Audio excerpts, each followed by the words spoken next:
Mr. Pankaj Mahindru, the big question then is, if you're looking at enhanced rural proliferation of 5G technology, if you're looking at 5G to be a potential game changer, whether it's for our farmers or our fishermen or for the future of digital education, which is really the burning need of the hour at the moment, the cost factor is going to be key. Is it going to be as affordable as it will be available?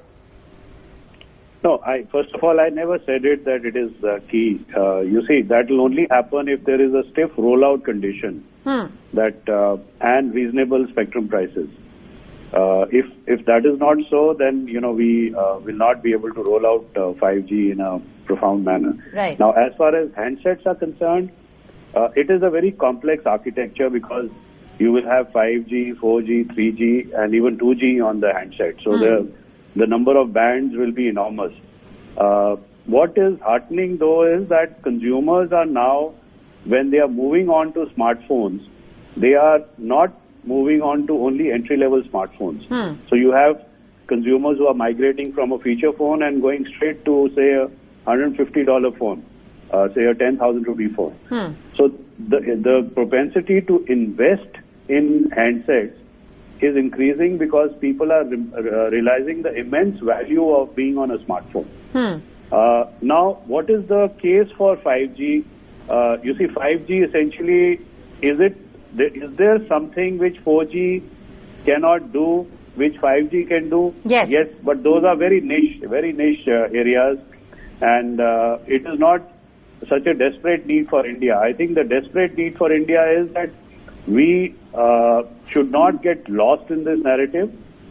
We need to empower our people and get rid of the digital divide which is there, because we have only 450 million smartphones at the moment. Which is actually the purpose of this question. Will 5G technology, will it bridge the digital divide, or will it only further enhance it? Which way would you weigh, Mr. Mahindru?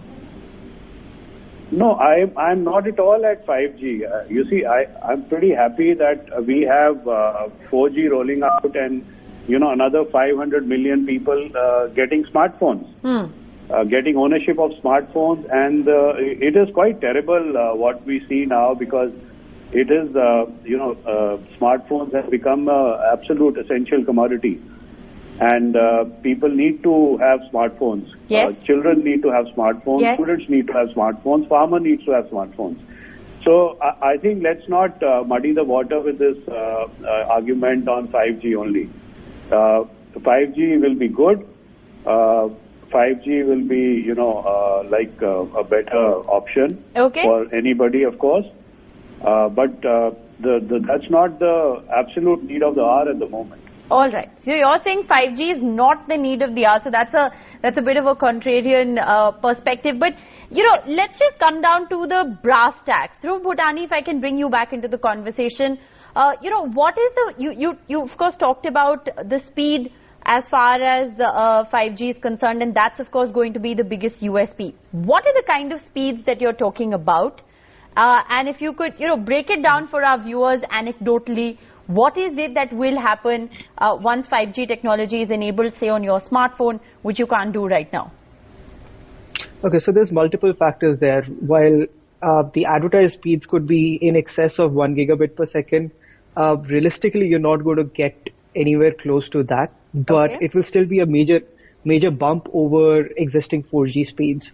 The advantage for the end consumer is, in many cases, going to be just faster download speeds, or reduced buffering while using streaming services. But that's just the existing kind of services. What you're going to see going forward are going to be new kinds of services.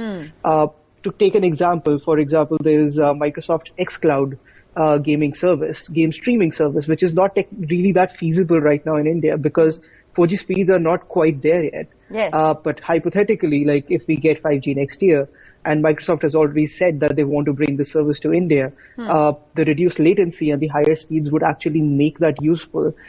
I mean, I keep going back to gaming as an example, but for the youth of the country, that's a major use case. Yes. And this is a service that's going to change the mobile gaming landscape, for example, to a large degree. And that's just one example. So it's just going to enable a whole lot of services which need lower latency for quick interactions. Right. And those are not necessarily that feasible today on 4G networks. Okay, yeah, it's very interesting because Tarun Pathak, if I can bring you back in, what Dhruv has essentially talked about is not just improving the existing services, but also making new kind of services available as and when 5G does proliferate in different parts of the country. The question then is, does an individual need to enhance their smartphone or their computers or their modems at home in order to be able to enable the use of this technology? Is there going to have to be that need for an upgrade? Yeah, that's a very good point. So if you look at right now what is happening, to give you a little bit statistic on this, even without a 5G right now in India, in 2020, we are going to sell almost like 4 million 5G smartphones in India. And that next year projection is almost closer to 38 million. Right. And that is when we do not have spectrum in place. We do not have rollout visibility yet. So that's the power of the ecosystem approach, because if you look at the delta between the 4G devices and the 5G devices, they have come down to almost like $40 or $50, which started almost like at $100, $120 almost a year ago. So these things, if you look at the bills of material and on the component side of things, these things diffuses very, very fast, because if you look at the China, the ecosystem is flourishing very, very fast. So by the time we'll have 5G in India, my prediction is next year during Diwali time, you'll have a smartphone which will be like $150 5G in India.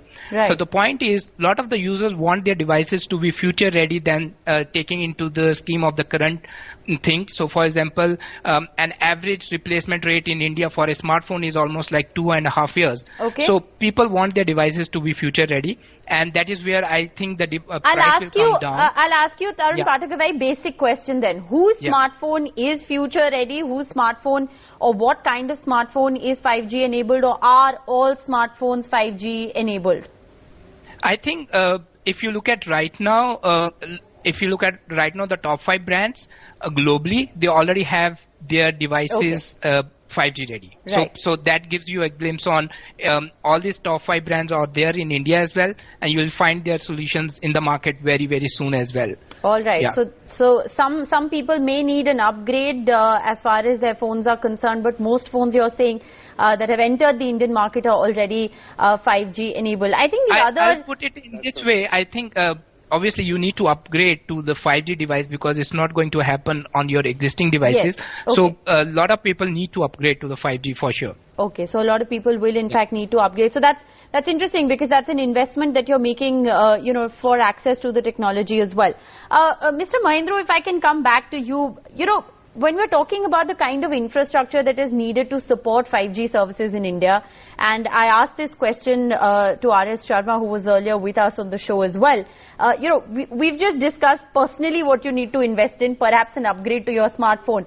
But does India have the infrastructure that is needed for 5G to roll out in the second half of 2021? Which way would you weigh in? No, I think the first need of the hour is that we need to go to 900 million smartphones, okay, which is the existing 4G. And I think I don't agree with Tarun what he's saying that 5G handsets are available like that, and companies have a plan. Companies don't have a current plan for 5G for India at the moment. Okay. And I speak with a lot of responsibility on that. It will, you see, if and when 5G rolls out, if the rollout obligations are not stringent, then it will become a, incremental Lutyens Delhi, Nariman Point kind of a thing. Mm-hmm. The operators will test it and so on, because the use case of 5G is not that profound as, we try to the telecom industry and the equipment suppliers try to make it out to be. Right. That it is the panacea of all evils, etc.